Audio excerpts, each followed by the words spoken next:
We all had to drink a little bit. Yeah. We all actually drunk. Totally. But like I say, not passed out. But we so Amir Khan's idea was, यार वो दारू पीने वाला scene में ना हमेशा you should never act like you're drunk. You should drink and act like you're normal. Then it looks like you're drunk.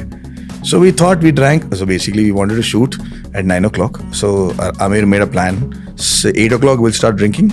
By 8:30, 8:45 we'd have had our 3-4 pegs. 9 o'clock shoot starts. আর মাধবন তার অভিনয় দিয়ে সকলকে আরো একবার তাক লাগিয়েছেন।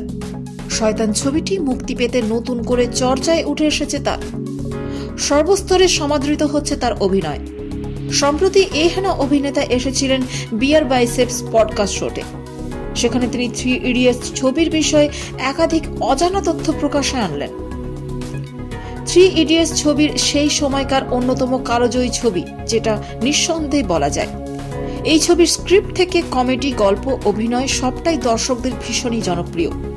এই ছবির গল্প আবর্তিত হয়েছিল ইঞ্জিনিয়ারিং কলেজের 3 বন্ধুকে ঘিরে, যে চরিত্রে দেখা গিয়েছিল আমির খান, আর মাধবন আর সলমান জোশীকে।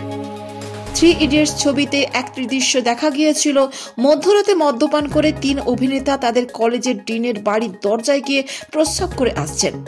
এবার আর মাধবন জানালেন তারা 3 জন সত্যি সে দৃশ্যে শুটিং এর সময় মদ্যপান করেছিলেন। এই বিষয়ে আর মাধবন জানান, আমিরের বুদ্ধি ছিল যে কোনো মদ খেয়ে মাতলামি করার দৃশ্যে মাতাল হওয়ার অভিনয় করব না, বরং সত্যি মদ খেয়ে স্বাভাবিক অভিনয় করব। তখন মিস্টার পারফেকশনিস্টের কথায় তারা 3 জন মদ খান এবং শুটিং করতে যান।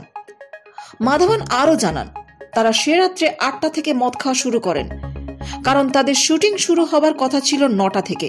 কিন্তু বেঙ্গালুরুর সেই ঠান্ডা আবহাওয়া আর মদের নেশা যে মাথায় চড়ে বসবে তারা বুঝতে পারেনি।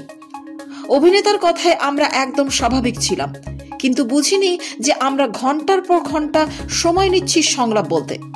এদিন তিনি আরও জানান, ফারহানের চরিত্রটি তার বাবার থেকে যেমন বকা খেত, আর মাধবন নিজেও তার ব্যক্তিগত জীবনে তার বাবার থেকে এমনই বকা খেয়েছেন। ক্লাস 8-এ তিনি ফেল করেছিলেন, তখনই তার বাবা তাকে বেজায় বকেছিলেন।